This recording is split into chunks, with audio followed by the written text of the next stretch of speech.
자, 너는 특별하단다. 투.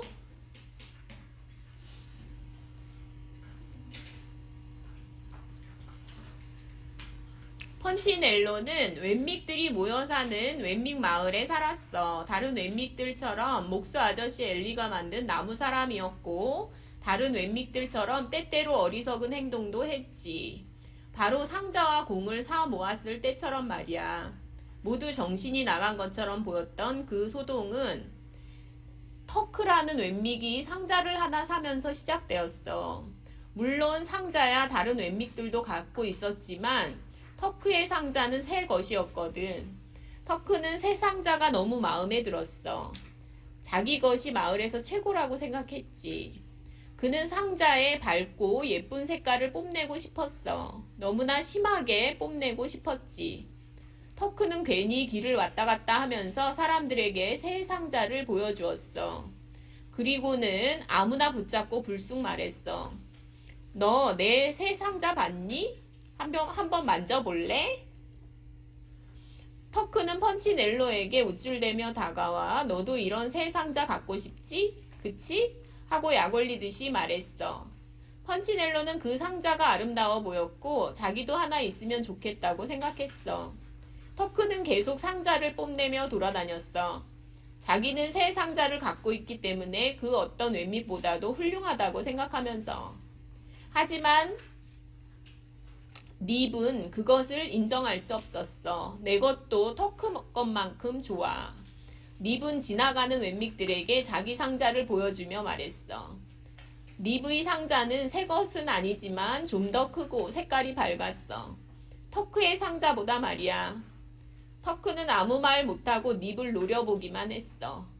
그리고 뭔가를 생각해냈지. 터크는 가게로 달려가 공을 한 개 샀어.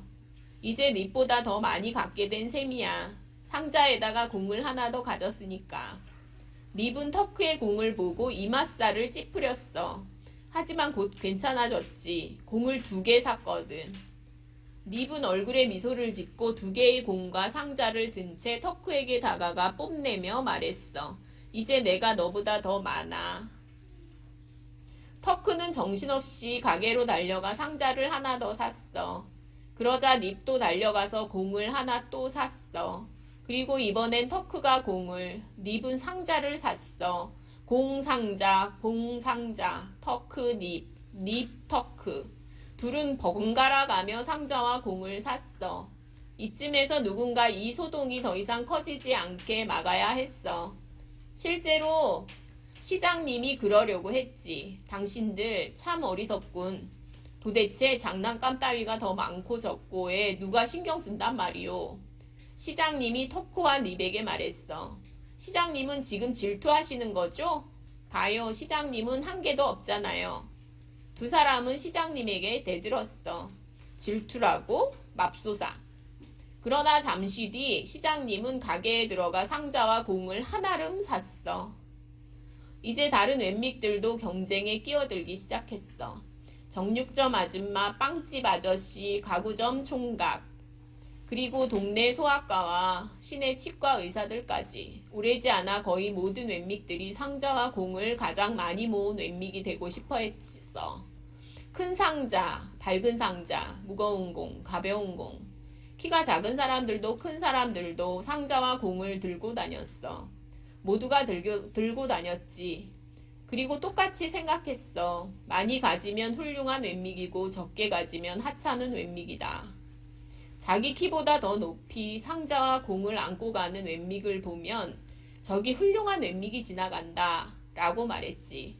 그러나 공과 상자를 달랑 하나씩 들고 가는 웬믹을 보면 고개를 저으며 혀를 찼어. 그리고 중얼거렸지. 쯧쯧 하찮고 별 볼 일 없는 웬믹이로군. 물론 펀치넬로는 하찮은 웬믹이 되고 싶지 않았어. 그래서 상자와 공을 댈 수 있는 대로 많이 모으기로 마음먹었지. 펀치넬로는 우선 옷장 속에서 조그만 공 하나를 찾아냈어. 그리곤 주머니를 톡톡 털어 작은 상자 1개를 살 만큼의 돈을 모았어. 상자와 공을 더 사려면 내 책을 팔아야겠다. 펀치넬로는 심각한 표정으로 중얼거렸어. 펀치넬로는 정말로 책을 팔아서 한쪽에 구름이 그려진 초록색 상자를 샀어. 하지만 펀치넬로는 더 많이 갖고 싶었어. 돈이 더 필요해. 밤을 새워 일을 해야겠다. 그래, 그렇게 해서 번 돈으로 공을 하나 더 샀어. 계속해서 자지 않고 일하는 펀치넬로에겐 침대가 필요 없었어. 침대도 팔아야겠다 라고 마음먹었지. 침대를 판 돈으로 공을 2개 샀어. 머지않아 펀치넬로도 공과 상자를 많이 갖게 되었어. 하지만 다른 웬믹들은 더 많이 갖고 있었어.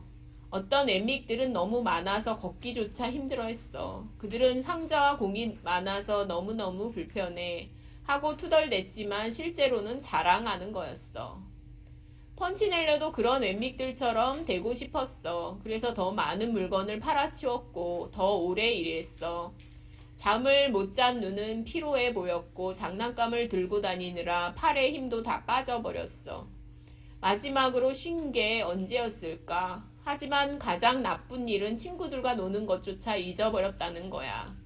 너무 오랜만이다. 어느 날 친구 루시아가 펀치넬로에게 말했어. 이젠 우리랑 안 놀 거야? 단짝이던 스플린트가 물었어. 사실 모든 웬믹들이 상자와 공의 정신을 빼앗긴 건 아니었어. 펀치넬로의 친구들은 그러지 않았거든. 그러나 펀치넬로에겐 친구들보다 상자와 공을 모으는 일이 더 중요했어. 난 더 일해야만 돼. 펀치넬로가 이렇게 대답하자 친구들이 한숨을 내쉬었어.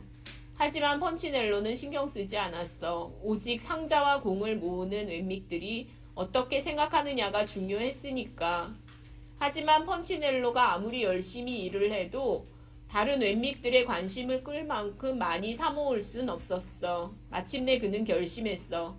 그래, 집을 팔아야겠어. 그건 미친 짓이야. 루시아가 소리쳤어. 앞으로 어디서 살려고? 스플린트가 물었어. 펀치넬로는 대답을 못했지만 신경 쓰지 않았어. 오직 그 돈으로 살 상자와 공들만 생각했거든. 결국 펀치넬로는 집을 팔았어. 그래서 상자와 공을 사고 또 사고 또 샀지.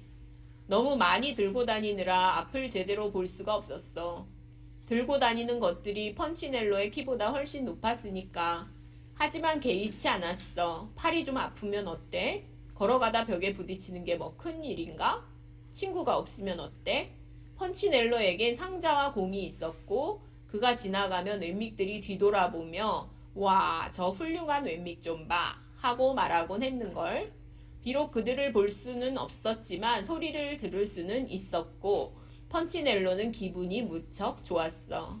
펀치넬로는 자신이 훌륭한 웬믹이라고 생각했지.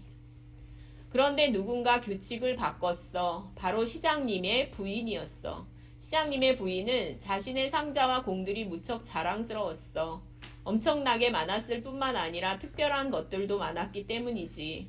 시장님의 부인은 이름도 별난 최고급 상점에서 상자와 공을 샀어. 그리고 누구나 볼 수 있게 상표를 붙인 채 들고 다녔지.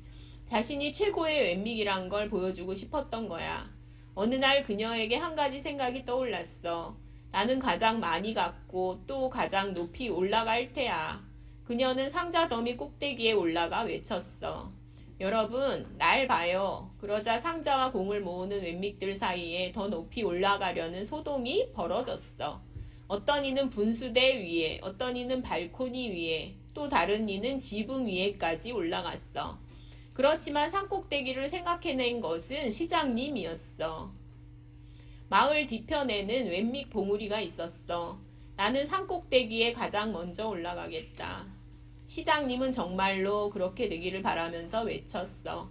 이제 어떤 웬믹이 가장 많이 갖고서 가장 높이 오르느냐는 경주가 되었지. 웬믹들은 상자와 공을 들고 산꼭대기를 향해 달려갔어. 그것은 참으로 어리석고 한심한 경주였어. 그들 나무 사람들은 앞이 안 보였기 때문에 서로 마구 부딪혔어. 지쳐 쓰러지기도 했고 길이 좁아 산 아래로 굴러 떨어지기도 했지. 하지만 그들은 계속해서 올라갔어. 펀치넬로도 맨 뒤에서 그들을 쫓아갔어. 그는 유난히 힘들게 올라갔어. 훌륭한 웬믹이 된 지 얼마 되지 않았기 때문에 상자와 공을 많이 들고 다니는 게 아직 익숙하지 않았거든. 하지만 마음을 굳게 먹고 작은 나무 다리를 한 발 한 발 힘겹게 앞으로 내딛었어. 그런데 앞을 볼 수 없었기 때문에 대열에서 점점 멀어지는 것을 몰랐어. 문득 주위를 살펴보니 아무도 없었어. 그래, 내가 가장 앞선 거야. 펀치넬로는 그렇게 생각했어. 그리고 계속 오르고 또 올랐지. 이제 곧 정상에 다다를 거야. 난 정말로 대단한 웬믹이야. 가장 많이 갔고 게다가 가장 높이 오르고 있어.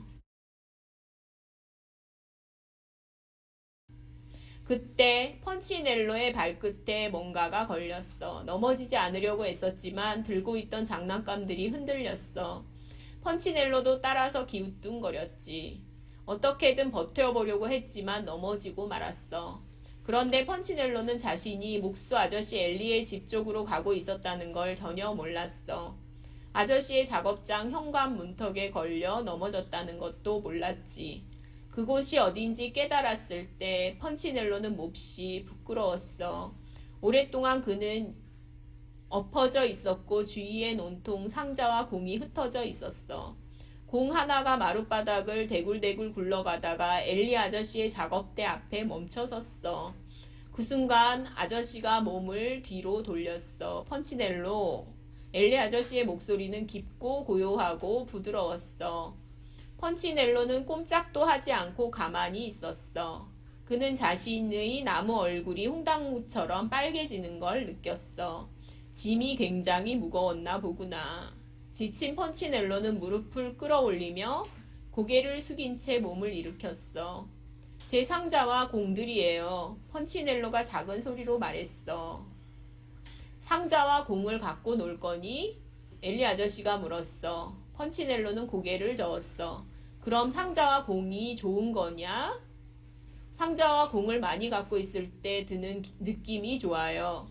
어떤 느낌인데? 중요한 웬믹이 된 느낌이요. 펀치넬로는 여전히 작은 목소리로 대답했어. 그런데 엘리 아저씨도 마을의 소동을 알고 있었어. 그렇다면 너도 다른 웬믹들과 똑같이 생각했구나. 그러니까 많이 가지면 가질수록 더 훌륭해지고 더 행복해진다고. 네, 그런 것 같아요. 이리 오렴, 펀치넬로. 내게 보여줄 게 있단다. 펀치넬로는 머리를 들고 비로소 엘리 아저씨를 쳐다봤어. 나무 사람을 만든 목수 아저씨는 전혀 화난 표정이 아니었고 그래서 펀치넬로는 한결 마음이 놓였어. 펀치넬로는 아저씨를 따라 창문 너머로 밖을 바라보았어. 저들을 보렴, 엘리 아저씨가 말했어. 펀치넬로는 산을 오르느라 여전히 법석을 떨고 있는 웬믹들을 보았어. 그들은 넘어지고 자빠지고 다투고 심지어 앞서가기 위해 팔꿈치로 서로를 치기까지 했어. 저들이 행복해 보이니? 아저씨가 물었어. 펀치넬로는 고개를 저었어. 저들이 대단한 웬믹처럼 보이니? 아니요. 펀치넬로는 시장님과 부인을 발견했어. 시장님은 바닥에 엎어져 있었고 부인이 시장님의 등을 밟고 서 있었어. 그녀는 상자를 머리에 이고 있었고 시장님은 공 하나를 입에 물고 있었어. 내가 저렇게 행동하라고 나무 사람을 만들었다고 생각하니? 엘리 아저씨가 물었어. 아니요. 펀치넬로는 커다란 손이 자신의 어깨 위에 올려지는 것을 느꼈어. 내가 상자와 공을 얻기 위해 무엇을 대가로 치렀는지 아니? 제 책과 침대, 제 돈과 제 집이요. 어린 친구야, 넌 그보다 훨씬 많은 대가를 치렀단다. 펀치넬로는 아저씨가 말을 하는 동안 무엇을 더 팔았는지 생각했어. 너는 내 행복을 대가로 치른 거란다. 생각해보렴. 넌 그동안 전혀 행복하지 않았어. 그렇지 않니? 펀치넬로는 잠시 머뭇거리다 대답했어. 네. 또 넌 친구들과의 우정도 잃었어. 무엇보다도 믿음을 잃었지. 넌 내가 너를 행복하게 살게끔 만들었다는 것을 믿지 못했어. 대신 넌 상자와 공을 믿었을 뿐이란다. 펀치넬로는 흩어져 있는 장난감들을 쳐다봤어. 갑자기 그것들이 가치가 없는 하찮은 것들로 보였어. 저는 말썽만 피우는 것 같아요. 괜찮단다. 넌 여전히 특별하단다. 펀치넬로는 고개를 숙이고 미소를 지었어. 너는 특별하단다. 네가 가진 것 때문이 아니라 오직 너라는 이유만으로 너는 나에게 소중하며 난 널 사랑한단다. 그것을 잊지 마렴, 어린 친구야. 잊지 않을게요. 펀치넬로는 미소를 지었어. 그리고 조금 있다가 아저씨를 불렀어. 엘리 아저씨, 왜? 이 상자와 공들을 어떻게 할까요? 글쎄, 정말로 필요한 누군가에게 줘야겠지. 펀치넬로는 떠나려다가 다시 한번 멈춰서서 말했어. 엘리 아저씨, 왜? 근데 저 잘 곳이 없어요. 엘리는 미소를 지었어. 그리고 말했지. 오늘 밤 이곳에서 자면 어떻겠니? 그랬으면 좋겠어요. 저 많이 피곤하거든요. 그리고 그날 밤 펀치넬로는 대패밥 침대 위에서 잠을 잤어. 아주 푹 잤지. 그를 만든 목수의 집은 무척 편안했으니까.